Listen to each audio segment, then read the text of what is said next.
In the world of Princess Mononoke, almost every creature, god, and spirit has a voice.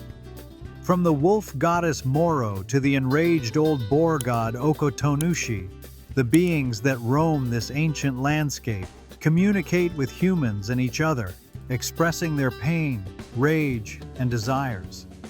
Yet, one figure remains eerily silent: Shishigami. This divine entity, often called the forest spirit, does not utter a single word throughout the film. But why? Was this intentional? Let us uncover the truth underneath the masked being. Welcome to Ghibli Theory, where we explore the hidden meanings, intricate theories, and fascinating worlds within Studio Ghibli films and beyond. Whether unraveling the mysteries behind beloved classics, or diving deep into the minds of legendary creators like Hayao Miyazaki, this channel is your go-to space for uncovering the layers beneath the surface of your favorite animated stories. What and who is Shishigami? It is not merely a guardian or a symbol of nature's power. It is something far more unsettling. By day, it appears as a towering, elegant creature, part deer, part man, its antlers stretching like branches, its face serene and alien. By night, it becomes the Nightwalker, a glowing, spectral giant that drifts through the trees like mist given form. It does not speak. It does not warn. It does not explain itself. And that silence is more terrifying than any roar. During the day, Shishigami appears as a graceful, deer-like creature with antlers resembling tree branches, its spotted body glowing with an otherworldly presence. With each step, flowers bloom beneath its hooves, only to wither moments later. At night, it transforms into the towering and ethereal Nightwalker, a translucent giant that glides through the forest, radiating both serenity and an eerie detachment. In Princess Mononoke, nearly all the key animal, god, or spirit has a voice. They argue, they mourn, they threaten. But Shishigami remains mute, not because it cannot speak, but because it exists beyond such things. This is no accident. It reflects a deeper truth about divinity and Shinto belief. The kami, the spirits of the natural world, do not converse with humans as equals. They are not storytellers or moral guides. They simply are present in the wind, the water, the rustling leaves. They do not need words to make their will known. Shishigami embodies this idea perfectly. It does not speak because speech is a human limitation, and it is something far beyond human. So how does it communicate? Not through language, but through the world itself. When Shishigami walks, flowers bloom in its footsteps, life bursting forth effortlessly in its presence. When its blood is spilled, it does not cry out.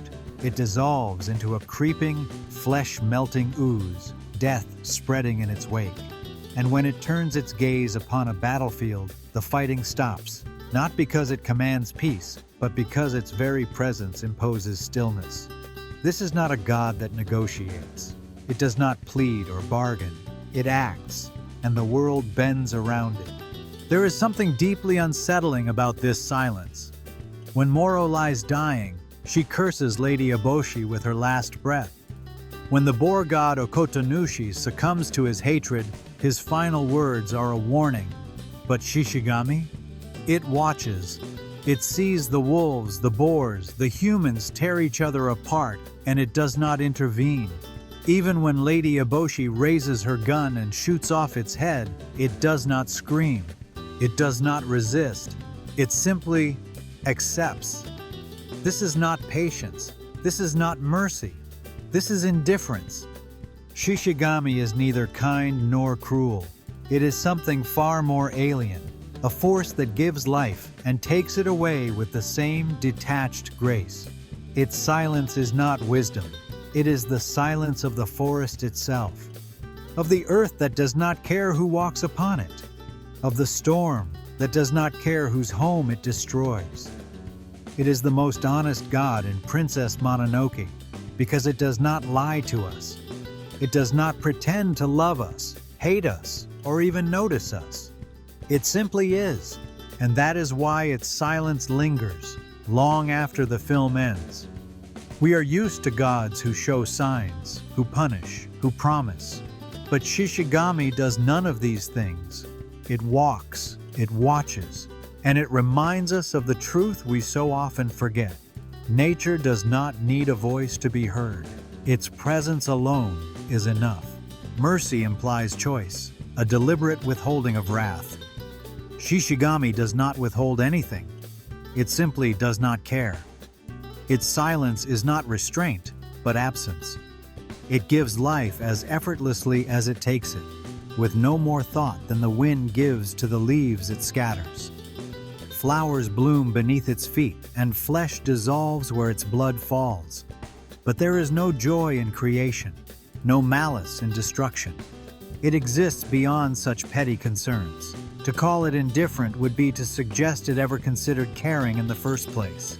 Shishigami operates outside morality. It does not reward the righteous or punish the wicked. Ashitaka's courage, San's devotion, Lady Eboshi's ambition, none of it matters. The god does not judge, does not intervene. It is a mirror of nature itself, unfeeling, unyielding. When Okotanushi's rage consumes him, Shishigami does not soothe him. When Moro dies cursing humanity, it does not mourn her. When its own head rolls in the dirt, it does not resist. Life and death are not opposites to this being. They are the same force. Two sides of a coin it flips without preference. Just as Ashitaka says, Shishigami will never die. He is life itself. He owns both life and death. According to Hayao Miyazaki, Shishigami is the embodiment of the idea that sometimes a mysterious presence is more powerful when it doesn't explain itself. It is powerful precisely because it refuses to conform to human expectations of divinity. We want gods who listen, who answer, who take sides. But Shishigami defies this need. It is not a guardian, not a destroyer. It is both and neither. Miyazaki calls it the god of life and death, simultaneously, a being so far beyond human understanding that our concepts of good and evil mean nothing to it. This is the true horror of Shishigami. Not its power, not its strangeness, but its absolute detachment. In its silence, we confront a terrifying truth. The universe does not care if we live or die. Nature is not cruel, not kind.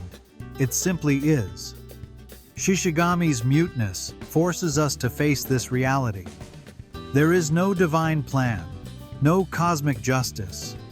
There is only life, death, and the vast, uncaring force that moves between them. Long after the film ends, Shishigami's silence stays with us. Because in a world where everyone demands to be heard, gods screaming, humans arguing, beasts howling, its quiet is the most unsettling voice of all. It does not reassure, does not threaten. It simply exists, a reminder that some truths are too vast for words. And that, perhaps, is the most disturbing truth of all.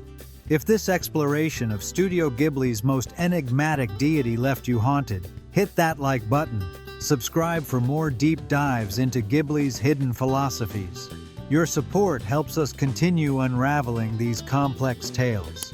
Did you find Shishigami's silence peaceful or terrifying? What is your take on Shishigami? Share your theories in the comments below. Thanks for watching, and see you in the next video.